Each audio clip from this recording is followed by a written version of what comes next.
Hello everyone, it is Joe here from Omnipoke, the channel that brings you guys everything Pokemon. If you're looking for PTCGO codes, including the stuff from Fusion Strike, make sure you go ahead and check out the Potown store. You can get a 5% discount on your order using that code Omnipoke. For today's video, we're going to be exploring another Brilliant Stars deck, and this time it's going to be looking at another single prize attacking Pokemon in Charizard that we've actually had for a few sets now, but gains a huge amount of buffs from this set actually. So let's talk a little bit about Charizard and the basic concept for why it may well have a place in this format now. Every single prize deck actually feels much safer as a play now, thanks to Manaphy. Previously in the format, they've really suffered at the hands of Jolteon and Rapid Strike Urshifu. That's no longer as much of a threat, especially when we have a good amount of Pokemon recovery in this list to get back the Manaphy if it is gusted and knocked out by our spreading matchup opponent. So that's already a big tick in the direction of the single prize deck. And specifically Charizard is one of the most tempting single prizes because Royal Blaze does very, very good damage output. With all 4 Leons in your discard pile, you do a base of 300 damage.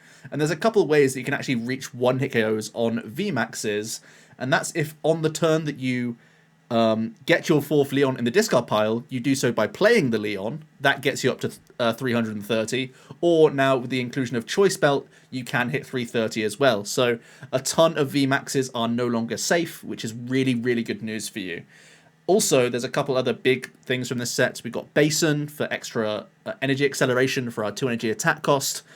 We have Roseanne's backup as well, which is really, really a big deal for a deck that's relying on getting back extra Pokemon recovery, Stadium recovery now with Basin, and the Choice Belt that I've just mentioned. It means that you can play these and have a reload all in one card, which is a really big deal and can help you cheat a lot of spaces actually, and still get the most out of it. And we know that Charizard just has a lot of draw. Battle Sense is obviously drawing a good amount of cards here, or it allows you to see a lot of cards, I should say. And the discard synergy naturally helps getting rid of your Leons.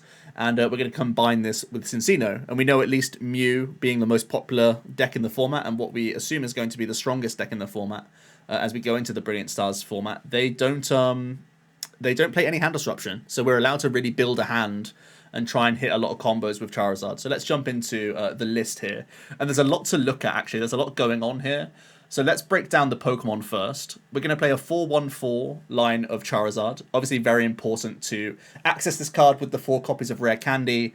It is our main attacker, and Royal Blaze, as I said, combines with Leon. It does take a bit of prep time. Not only are you trying to find your candy combo pieces, but you're also trying to discard these Leons as you go.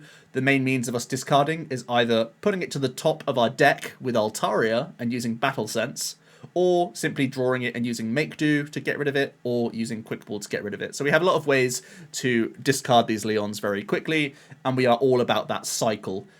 One of the main reasons why we are playing this Altaria is so that we can combine it for the Battle Sense combo, or even just using Make Do once and twice, or Make Do into Quick Ball to bin these Leons. But also Tempting Tune serves a couple other purposes. It's a natural free retreater in the deck, which means Magma Basin is working very nicely with the Charizard.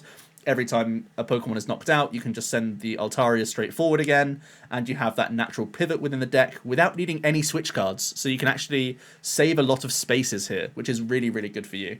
At the same time, it's going to be putting those Leons to the top, but also tutoring a lot of our one-offs. You can see I've really lent into this Altaria engine because it means that we can have a really nice variety package of supporters that we can draw straight into with Make Do or even Battle Sense if we are in a pinch. So very nice to play a 2-2 line of Altaria. It's a great way to ultimately get rid of a lot of Leons whilst also making sure we don't whiff supporter each turn. Then we're playing a 3-2 line of Cinccino. I think the Minccino is a huge upgrade to this deck. The new Call for Family attack allows us to get 2 basics down into play, so Minccino is naturally a very good starter for you in the deck, and really helps out get multiple Charmanders into play, and even multiple like Minccinos or like Rogue Swablus and whatnot. It means you really don't need many Ball Search cards in your opening hand to still be having a reasonable turn here, as long as you do have that fire energy, which is really nice. I could actually see the Cinccino line going even thicker, but I think it's also difficult to make the spaces for that. I think a 4-3 line would be as thick as I would go, and you could monitor some of the supporters that we're playing right now to try and wiggle in those spaces. But as you can see, I'm basically maxing copies of the most important cards and then just playing like one-offs of other sort of niche scenario situation cards. But Minccino, definitely a great lead for you, especially when you're the player going second. Moltres is a new card from the set that can do 90 damage for one attachment if you have Basined to the Moltres to damage it. And this is really important, actually, especially in the Mew matchup, because, of course, 90 is a huge breakpoint for being able to KO Meloetta, which is excellent for you. It also can be used proactively to set up VMAXs, which means we don't need the full combo of Leon quite as early on in the game. We can happily do a Royal Blaze for like 250 after we've used Inferno Wings with Moltres. It also puts a little bit less pressure on us constantly having like the next Candy, the next Charizard. We can weave in Moltres at times. And this is also helpful into single prize matchups, right? It just takes too long for Charizard to get online in single prize matchups. You're trying to hit candies and discard Leon at the same time. Not always easy.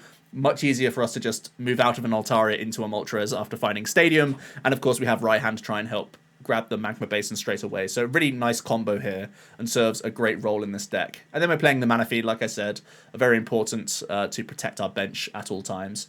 And if I didn't make it abundantly clear, Make Do is super important as well, just for not only drawing the Leons and discarding them, but also just helping us cycle through the deck to get towards the bottom. You unironically try and get to the very bottom of this deck by the late game, to the point where you only put back things, you know, with like Ordinary Rod or Power Pad or Roseanne's backup to help you close out the game. That's actually where you're trying to get to, the point where you can access your entire deck by like the last turn of the game. On to the trainers then. We're playing Power Pad. We play so many one-off supporters. This hat puts in a lot of legwork, and you know, it's sketchy to play only one boss. Roseanne's backup is actually a super important card for you as well. And actually, interestingly enough, like I was saying, on a Royal Blaze turn where you play that 4th Leon, you get to 330. So it gives you some nice redundancy about prizing Choice Belt and still allows you to hit 330 2 times in a row by playing Leon and using Royal Blaze for the 330, then power padding back one Leon, redrawing it and playing it. So it's a convoluted combo, but it gives you some redundancy over Choice Belt, and it's far more versatile because it's allowing you to get an extra boss back, an extra backup, all these sorts of things, and it gives you some license to just make do whatever's in your hand at the time, and you can sort of worry about it later on in the game.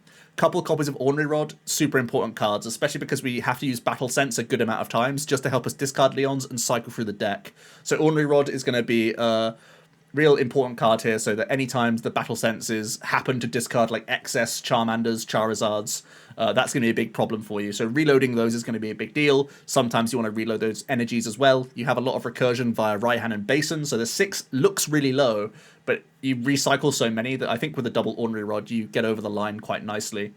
We're playing Quick, Level, and Incense. I'm not playing any Ultra Ball in here because most of your discards want to be in the form of Make Do, and we already discard a ton with Battle Sense, so if you put any more discard into this deck, you're just going to have nothing going on for you, like, in the hand. And you obviously are still a combination deck, so you're looking for rare candy pieces, you're looking to hold different options here for the remainder of the game. So I feel like Incense probably is a little bit stronger, but you have to max out Quick and Level Ball. It's a no-brainer when you want to get multiple basics down as early as possible. And the Choice Belt, like I said, helps you reach 330. Really strong card. Tutorable via the Raihan. Very, very nice overall. So we're playing boss. You know, playing No Gust is going to be a downside for any deck. So we're going to have one copy in here. Because we do have that big scalability up to 330, I don't think we need much more than the one copy, especially with a Power Pad whenever it's important. The backup. What an all-star card. This allows me to cheat a lot of spaces. It means I only need to play one Choice Belt, and it means I only need to play 2 Magma Basin, but as we work towards that late game, you get a double reload of those. It lets you get back the Charmeleon as well, which I'd kind of like to be a second copy of, if need be. Or if you're like running, if you still have enough candies, you can just insta-grab Charizard as well. So Roseanne's backup, huge, huge card. Saves a ton of space in the deck, and is very useful on those latter stages of the game, when you're just a couple of make-dos and a Battle Sense away from drawing the remainder of your deck. Backup can sometimes be the way that you close out a game, just by grabbing, like, Energy Choice Belt, you know? It can be that simple. So it's a very, very strong card in this deck, and really is in the spotlight. As Roseanne's backup normally is seen as like a slow card, but because we dig so deep towards the bottom with Battle Sense, you actually see the cards that you put back into the deck immediately, which is awesome.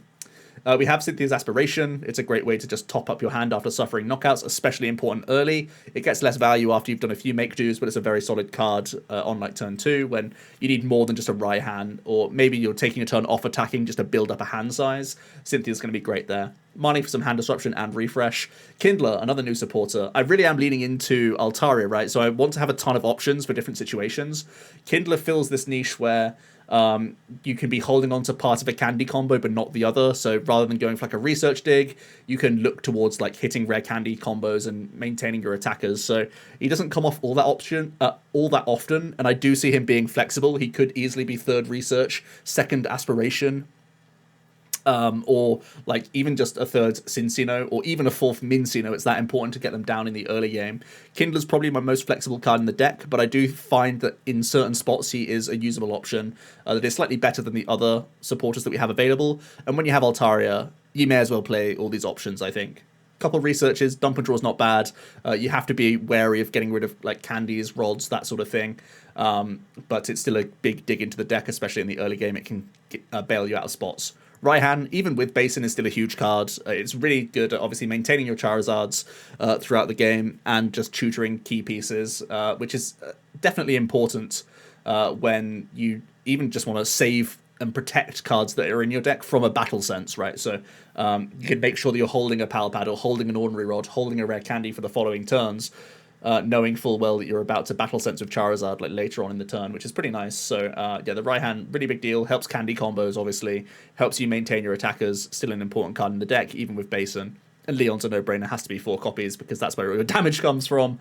Basin is only working for attachments on the bench, but of course it allows you, especially like with Raihan, you have so much more license to play these other supporter cards now because you have the freedom of the Basin to get attachments. So previously the deck was very, very reliant on Raihan. Now the Basin allows you to play these other plethora of supporters, which is a really big deal. Allows you to boss a ton more than you used to be able to in the deck.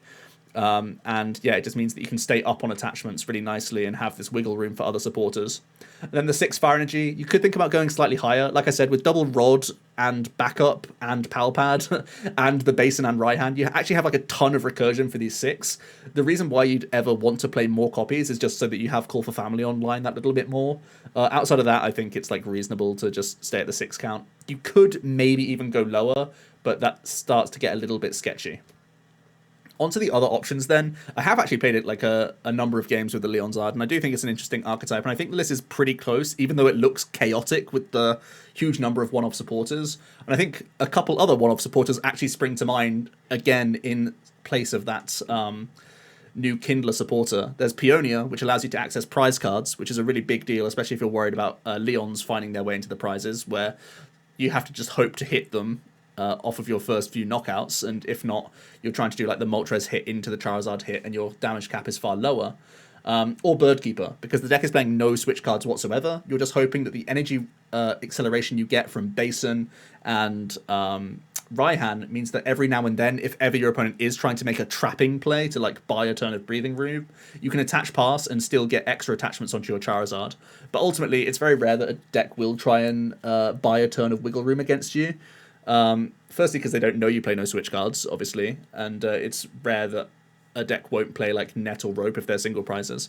And also the fact that if they're like ignoring the Charizard, it's sat there with 2 energy, and it's usually the biggest threat on your board, so they normally are just going through your Lizard for the most part. So it's pretty reasonable to not play switch cards right now when you are leading into the 2/2 Altaria package. And then the other options, like Rescue Carrier, definitely a nice card, especially good with Charmeleon, of course. And just making sure that you have the full access to the Cincinos as well as the Ordinary Rods. It's just faster access, especially if people in the opening turns are going for your Cinccino line before you've gone for Candy Charizards and start attacking. Ultra Ball could be in the deck. I've talked about why it's not in here, but it could be an extra outs just in the opening stages to get basics, which is reasonable. Mew is a decent card as well. I'd really only play the Mew if I was playing any of these switch cards that you're looking at right now. Like the Rope, I think, is probably the priority switch card I'd look for, just because one boss is sometimes sketchy, so having boss Rope feels a little bit nicer at times. But I would only really play the Mew if I had some additional switch outs. Otherwise, it's just like a punching bag. But it is kind of nice to go first with Mew and like pay retreat into it, whereas you don't have the option to use your Minccino's attack, you can simply retreat into a Mew if you hit level ball and try and hit like more level balls and more quick balls. And if you're up against slower decks that aren't going to knock out the Mew, you can like double dip Mysterious Tail, and it could be a great way for you to hit like rare candies and stuff, which is nice. So yeah, those are my key options. I think Rope is probably the one I'm looking at most here, or Peonia if I'm terrified of prizing stuff. But that's my main reasons why I'm not playing those cards. Onto the matchup spread. Really, I think Charizard has the capability to deal with multiple prize Pokemon, right? That's his selling point. He's looking to hit huge damage and catch up on a prize race. It should be relatively effective against Mew, especially with that Moltres early game prize that you can take onto Meloetta pressure. And then you can lean into that big 330 damage hit later on in the game. And sometimes it only takes 3 attacks for you to win these matchups against the likes of Mew. Obviously, against the 2 prize decks, it's usually 3 attacks that you're going to try and win in as well. So you have a couple turns of breathing room just trying to set up, and that's when the clock is really put onto you, which is nice. I think it gets a little bit more awkward against things like Rapid Strike Malamar and other aggressive 1 prize decks that can probably just get ahead in a race. Even if you do that Moltres KO to like knock out a Sobble or knock out a Inkay or something, the 120 hit points of Malamar forces you to hit like Rare Candy, Raihan combos very quickly, which isn't always the easiest. And also I think the Suicune matchups probably are going to be rough. Usually Suicune is playing like Cape, and that means it forces a lot of like Leon in the discard pile early for you.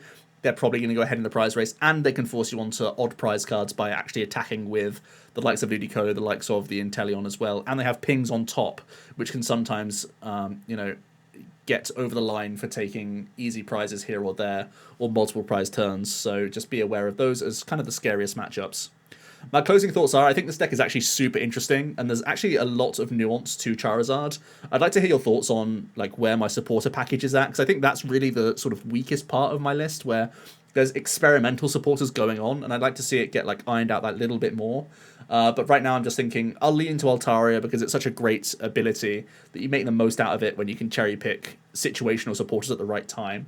But I do think, if you're leaning into this deck, it's because you can hit huge numbers, right? You have that up trade potential onto V-Stars and V-Maxes. So if we are going into a metagame with a ton of those, looking at Duraludon, Ice Rider, Mew as some big 3 prize Pokemon, and looking at like Arceus decks in general that are probably just playing like a V-Star package plus like basic Vs, I think you can easily like have 1-hit KO potential on those decks, which I think is really nice. I do think the deck is still obviously going to struggle with prize cards, and I do think that other 1 prize decks could also feast at Charizard because we don't have enough early game pressure, or we're just forced to draw extremely well, essentially. Let me know what you guys think about Charizard. Is it going to be a high-tier threat? Do you think it's mid-tier? Do you think it's just unplayable garbage still? I'll hear it all down below. I'm usually very sus of rare candy decks, so take it with a pinch of salt. There's still a bit of worry here, but what I do like is that the deck can sort of sit back and chill, knowing that it can really catch up in a sort of mid-game. So typically, gameplay will look like where you're going down 3 prize cards, but as long as you're up against multi-prize decks, you can really make a big comeback, and I think that's a real appealing point about Charizard. Thanks for watching, and I'll see you in another video tomorrow. Cheers.